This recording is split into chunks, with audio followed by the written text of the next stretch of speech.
Watch the ride.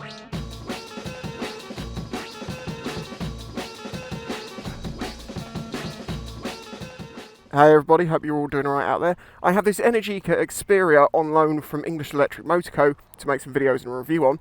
Today, I'm just going to go to Goodwood and just have a bit of fun on this bike. I fully charged it, I've zeroed the trip, so I'm going to see what mileage I get versus what battery is remaining. So this isn't a full-on, absolute maximum range test, but it is just a what does it do in general riding. I've ridden nearly 18 miles, most of that was on a motorway at 70, and I have 89% of my battery remaining. What I can already say from my stint on the motorway is that it was just so comfy and easy and nice to ride. Really good ride comfort from the bike, very, very smooth, obviously being an electric.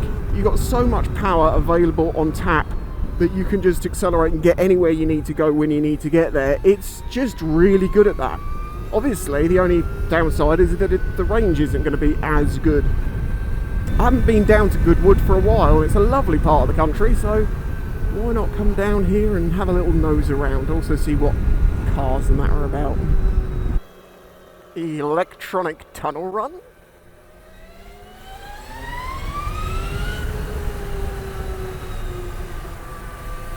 I'll admit, it's not as good sounding as my DR through there.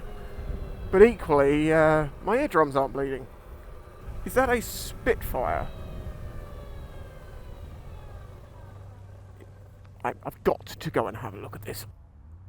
They are racing on the track at the moment. I've got to go and check this out. Oh, there's a plane taking off. So, I mean, this is like the coolest place on earth. There's planes and Spitfires and Supercars and everything. Someone's out on the skid pan as well. It's all going on today. Whee!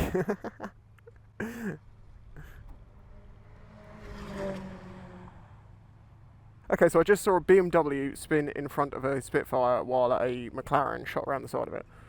Nice. Don't park there, please. I want to see this. Hey, you did as well. Now that is an engine.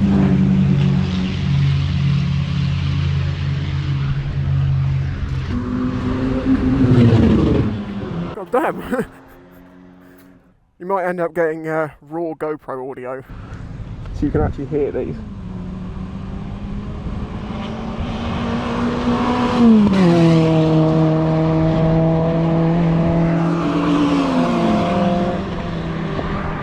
We got Ferrari, Jag, BMW, Mercedes.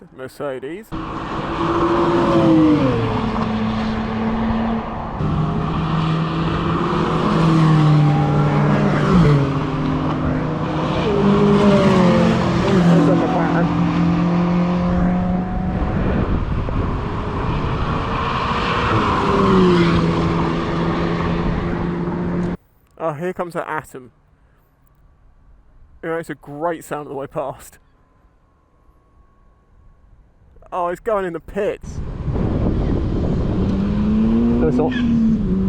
Oh,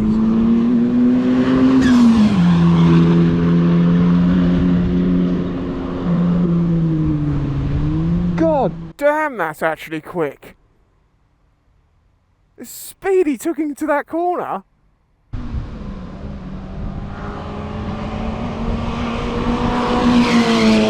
I mean, not bad for an MX-5. Civic. VTEC yo.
aren't you?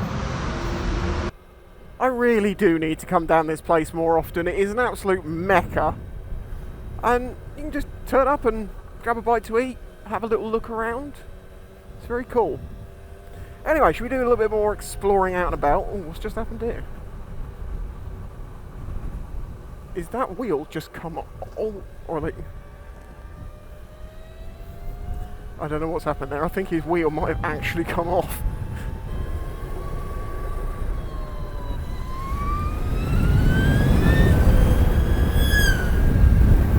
That was a very strange combination of electric bike and siren. What was that?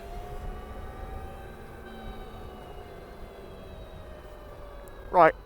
Unless I'm going nuts, a stretched Hummer is about to come past. No, it's actually pulling in behind me. Yes, that is a massive Hummer.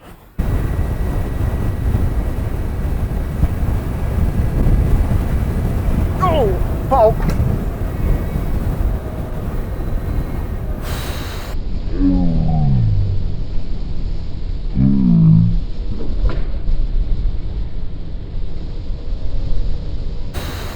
I saw that and was like, I'm not going to be able to avoid it. I've just got to take that. Jesus. Rims are absolutely fine.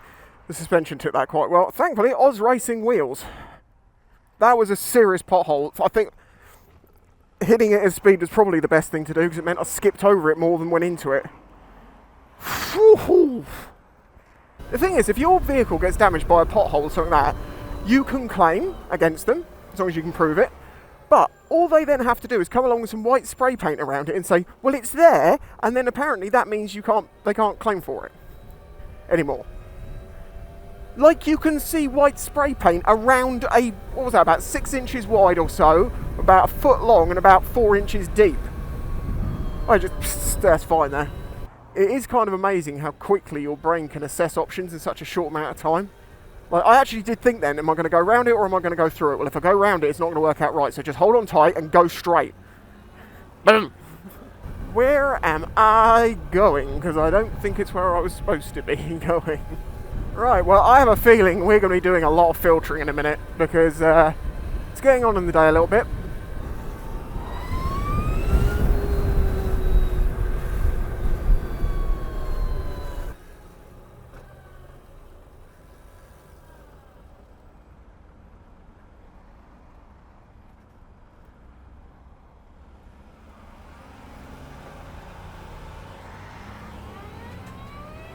Oh, shit.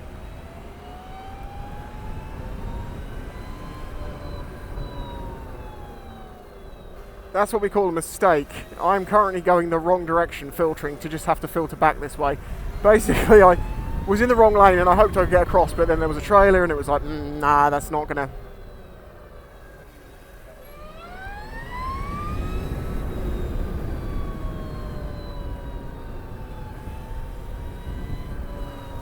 See, look, they do hear you or see you. Why? Why must I have done this, you fool? Sorry, I should be talking about stuff, but I really have to concentrate right now because I'm doing the whole go at sea. Thank you, mate. Why am I not surprised? Professional driver.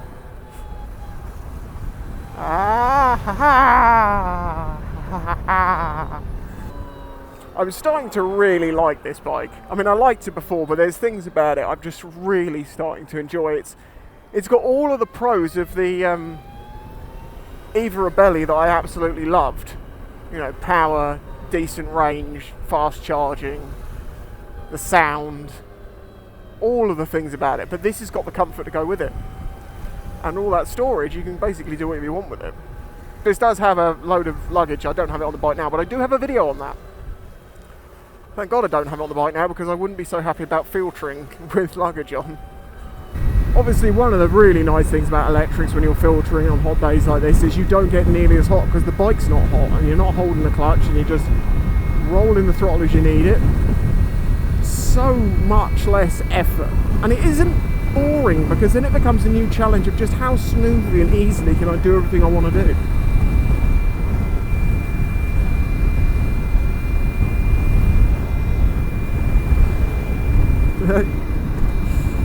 Now he's got his feet out. I can't do that, I've got nothing there to put the feet on. See where we're up to. 30 miles covered and we have 84% of the battery remaining, and most of those miles were on the motorway. Oh, I should have mentioned, I'm using this in Regen 2 and Sport mode. There is an Eco mode and more regen and stuff like that, but for riding, for the power delivery and for how the regen kicks in, I really like B2's S. It's because it basically makes it really quick, but the regen braking kind of feels quite natural to maybe an inline four as you let off the throttle, the amount of, like, you know, decel you're going to get. So it feels predictable and known.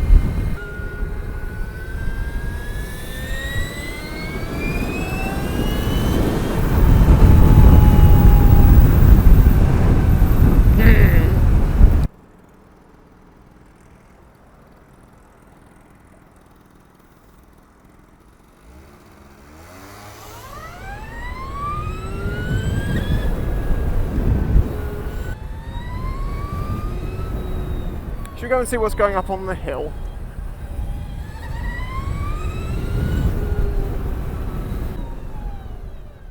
You gonna cut the corner? Of course you're gonna cut the corner! Not every single moment on a review bike is recorded. I do sometimes even have an entire day where I just go out on the bike, don't take the cameras, and just, you know, really experience it like it was my bike to see what it was like, to give you a better answer when we get to the review at the end. But I can already tell you now, before I get to the review, price aside, and you do have to put the price aside, it is a ridiculously good bike. I mean, like, as far as the development of electrics has gone, the way that they feel, this feels like the future for electrics. You know, it's the most advanced thing I've felt.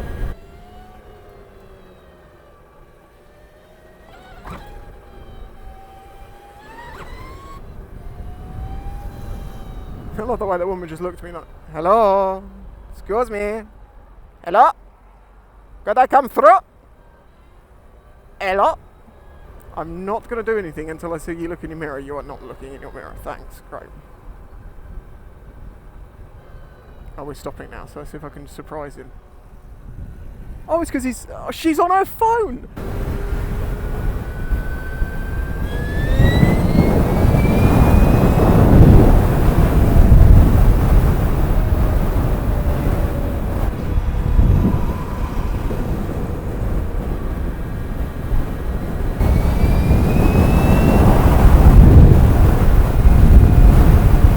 Now, from my experience of Energica, their range estimates on their bikes are actually very accurate, and they give a very wide range. You know, they say, like, if you're really going slowly around town, you can get like 250 odd miles out of this bike.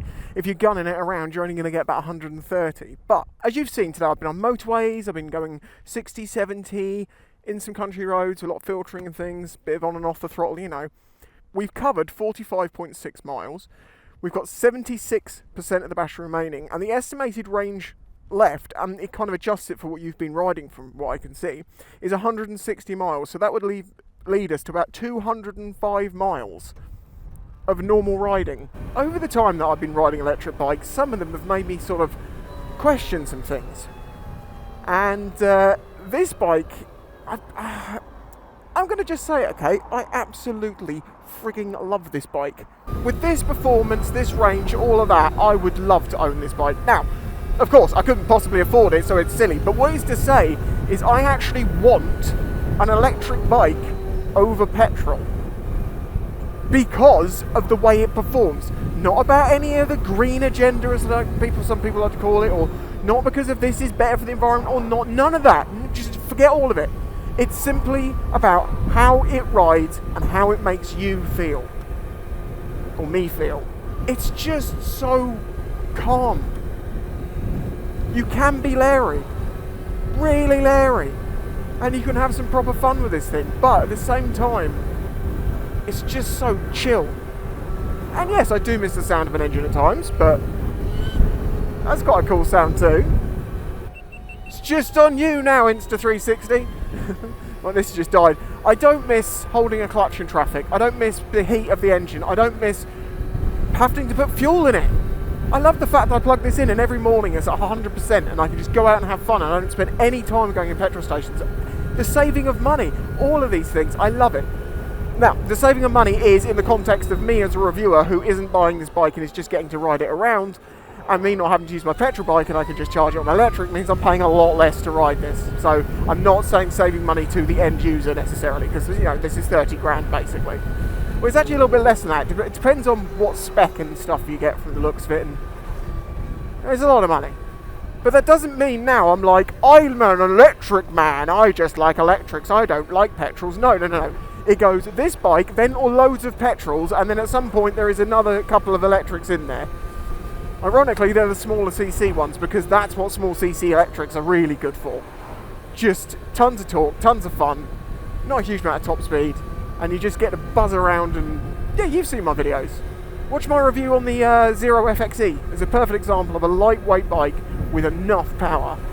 Right, well, as I say, as I'm running out of battery, well, it seems, because I've been out for too long. If you enjoyed the video, hit that like button. Subscribe if you want to see some more videos on this bike. As I say, when I review a bike, basically what I do is I make a first ride, and then I make lots of other videos on the bike, and then it all culminates together for a review at the end.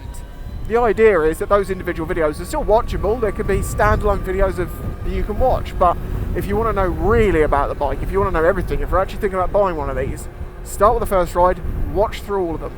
If you want to support this channel, you can do that through Patreon. I would really appreciate it. Anyway, until the next one, bye-bye. Don't worry, I haven't forgotten to give you the final range results. So we covered 58.7 miles. We had 70% of the battery remaining. Most of those miles were motorway and national speed limit, so that's pretty impressive. I haven't charged the bike yet, so I'm still riding it. I'm up to 77 miles and I have 59% of the battery remaining. So I'm going to keep riding it and just sort of see what range I can get. That information I'll give in my final review.